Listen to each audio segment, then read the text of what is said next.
I was sitting in an uncomfortably small room in the San Diego County Jail. I was there to interview a prisoner. Let me call her Lisa.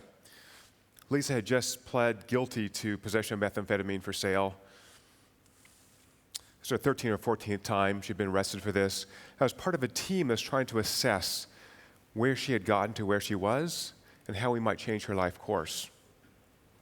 Lisa comes into the room. She's wearing an orange prison jumpsuit. Her hands and feet are shackled together with silver chains.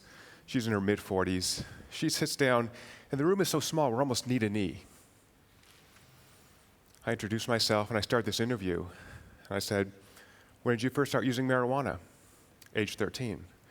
When did you first start using methamphetamine? Age 13. I said, well, what happened to you when you were 13? She said, oh, my mom was a meth user, and she wants someone to party with. So she introduced me to meth. Now, Lisa had been raped because of meth. She had prostituted herself because of meth. She married a man who was a meth user who beat her regularly, once actually fracturing her skull and almost killing her. She had 2 teenage children who lived with relatives far from her. Lisa was homeless and supported herself by selling meth. After this question, Lisa paused and she started sobbing. And she said, and now, when my mother calls me in prison and says, I love you to me, I can't say it back to her. So breaking all appropriate clinical protocol, I said, I don't think you have to. Your mother did a terrible thing to you. So I spent 10 years running experiments in my laboratory to understand good and bad behavior. How is it possible to treat a child so badly? But more generally, why do any of us treat anybody well or badly? I discovered a key role for the molecule oxytocin. When oxytocin is released by the brain, people display a variety of moral behaviors. They're generous, they're kind, they're compassionate, they're caring.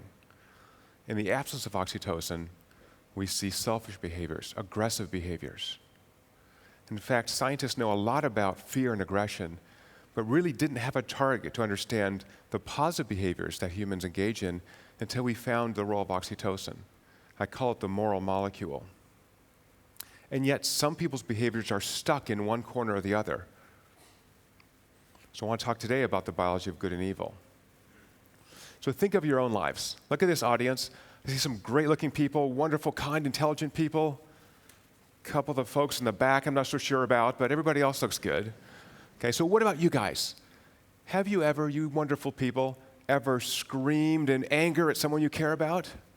Right, what's that about? Right? How do we do that? What's that switch point? That's what I'm interested in. How do we turn it on and turn it off? But I have to tell you, I'm a complete skeptic when I talk to people. People say, oh, you know, I feed the homeless, I save little puppies. Who knows what people are doing? So instead, we run experiments where we tempt people with virtue and vice by putting money on the table. So we're going to run a couple experiments right here in the theater, all right? So here's the first one. Let me split the theater in half. Everybody on my right, imagine I've endowed you with 100 euros. Okay? And you're going to get matched with somebody on the left side of the theater by using your smartphone. So you match with some other person, and they have 0 euros. Okay? So people on the right, here's your task. You have to decide to send a message to that person who you can't see, you won't talk to, they don't know who you are. You have to offer them a split of that 100 euros. Any amount you want. But here's the trick. If the people on the left get that message and they don't like your offer, they can say refuse, and all the money gets burned. Okay, so how much money do you offer? How much? 50. Okay, 50, that's the most common. So in developed countries, offers of half, the fair split, are the most common offers, and people who get offered 50 always accept. Okay, people on the left, what if they offered you 5? What would you do, accept or reject? Reject. These guys are stingy bastards, right? Come on. Now Lisa, when she did this task with me, the prisoner, she immediately said 50.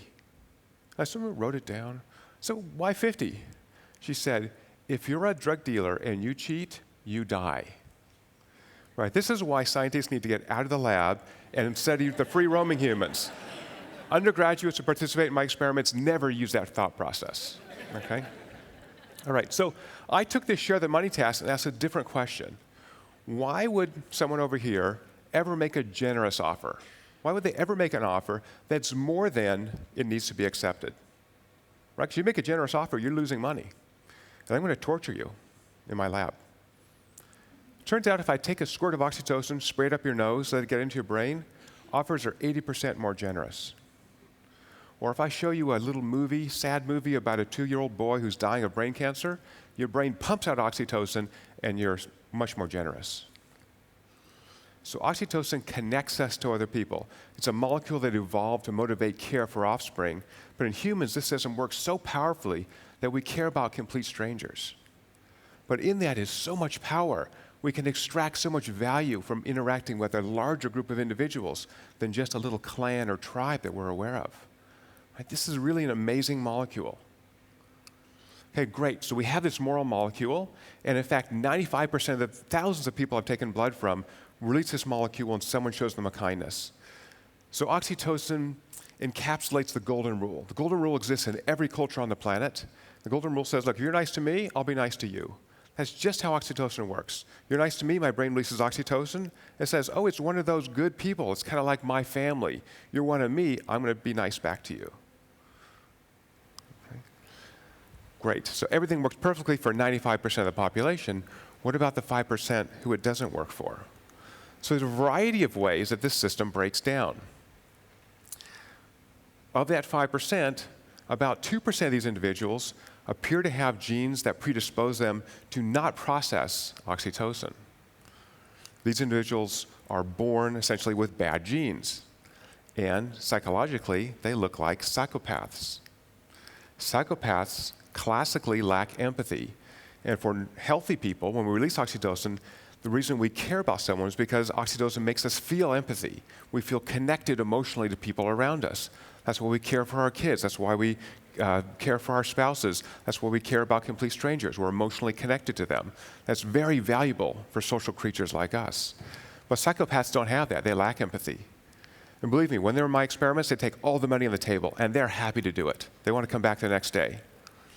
So psychopaths, 1 to 2% of the population, 25 to 40% of the prison population. They are dangerous. I recommend you avoid them. Among that 5%, we find a couple other percent of these are individuals who had very adverse childhood histories. So we did a study of women who were repeatedly sexually abused as children. We find that half of them don't release oxytocin when someone shows them a kindness. Why is that? This brain circuit that uses oxytocin, that for most of us makes it feel good to do good, shuts down. They haven't been shown love. They haven't been nurtured. And so this brain circuit says, I'm not being used. I'll redeploy for some other purpose. Okay? So it's important to have sufficient nurturing. Now the good news is you need really a severely bad childhood for the system to break down. It's very robust. It's very evolutionarily ancient. And yet we still see the system not working well. And for these individuals who are abused or neglected, they have very poor long-term outcomes. The last reason we see bad behavior in the world is having a bad day. So it turns out that high levels of stress inhibit the release of oxytocin. High levels of stress put our bodies and brains into survival mode. It says, I got to get to the next 2 minutes and survive whatever this is. I'm really stressed out. I don't care about stepping over other people to get out of that burning airplane. I'm going to do whatever it takes. So you guys know this, right? You're having a bad day and you grump at the people around you. Then what do you have to do the next day? You've got to go back and go to your spouse, your colleague, gee, I was a jerk yesterday. You know, I was really nasty to you. I'm so sorry. And you repair that relationship. Right? So we know this. We know that sometimes people do behave badly. It doesn't mean they're bad people. They can be having a bad day. And guess what else kills the oxytocin system? Long-term use of stimulants like methamphetamine. So one reason that Lisa's mother perhaps couldn't care for her is that she had damaged these care circuits, forcing this huge amount of rewarding chemicals in the brain. It shuts down, and all of a sudden it doesn't feel good to care for your child. All you want is the next high. Okay, I'm going to do another experiment to show you how we understand the other side of human behavior. How did you feel when you heard the story about Lisa and her mother, what her mother did to her? Right? I felt angry. I felt this sort of moral indignation. How is it possible to do something so terrible to a child? So we want to study another way that we sustain these moral behaviors, which is punishment. Right? So if I saw Lisa's mother, I want to give her an earful. Right? I want to tell her how bad this is. What we do is that we use substances that shut down the oxytocin response. I'm going to give one to myself right now. This is, thank you, I appreciate that. This is synthetic testosterone. It's a gel. I'm going to rub it on my shoulders. And about an hour from now, some of this is going to leak into my brain. And when it does leak into my brain, my perspective is going to narrow from the future to the present. I'm going to take more risk. And if I see a social slight, I'm much more willing to engage to cause that person to behave the way I want them to. I've got a shirt. All right, I'll do the rest of my talk with a shirt off. Right, so what we do is we infuse testosterone into men. We have them do this same share the money task. And guess what happens? These alpha males we've created, they're selfish. Testosterone says, it's all about you. You're a little god. So they don't send very much money if they're the first decision makers.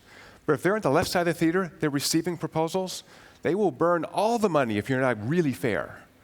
So these high testosterone individuals enforce the rules. They suppress this empathic response from oxytocin. They say, look, you better play by the rules. I'm going to come get you. So in other experiments where we take blood and measure responses to things like non-cooperation, men but not women get this big spike in testosterone. And they will use all the resources available to them to shut down this interaction.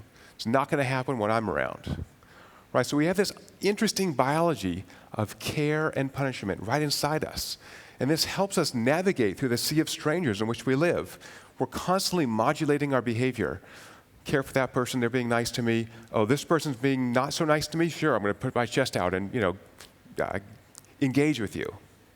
Right, so this doesn't only matter in the laboratory. It turns out it matters actually in the world we live in.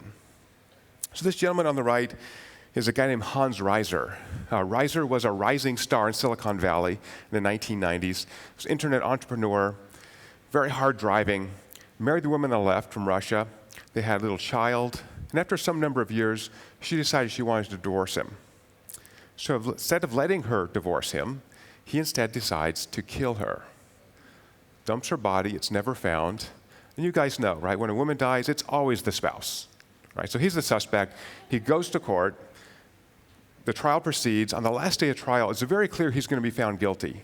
And in California, we have the death penalty. So he's facing the death penalty. So he pleads guilty on the last day to get away from getting the death penalty. He agrees to life in prison, and he'll show the authorities where he dumped her body in the Berkeley Hills. Nice guy. He goes to prison. He's in prison for life, San Quentin. After a year in prison, he writes a 4-page handwritten appeal to the state of California, citing my research and claiming that he should have a new trial because his lawyer had what I call oxytocin deficit disorder, ODD, doesn't release oxytocin when someone's nice to them, and therefore is kind of psychopathic. Right? Think of the thought process. This guy who killed his wife is blaming his lawyer for being a psychopath. All right? So again, these ideas have a lot of value. Now, here's the question I can't answer. Is he fully responsible for her death if he can't feel empathy, if he can't feel love? I don't know. I don't know where that legal responsibility lies. Well, let me tell you about Lisa. After I spoke to Lisa, instead of serving a prison sentence, she was allowed to spend 1.5 years in a lockdown facility, rehab facility, where she dealt with her issues regarding drug abuse. Her goal was to finish that treatment program and get out of San Diego, where she had been sucked into the drug life. And she did that. She graduated from this rehab program. She moved to the Midwest, to the city that her children lived in.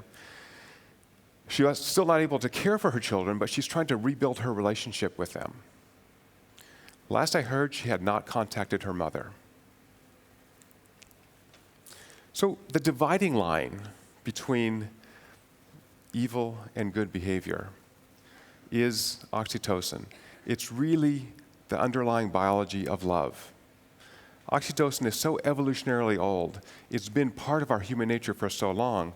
I want to encourage you to use the L word, love, to the people around you. Tell them that you love them.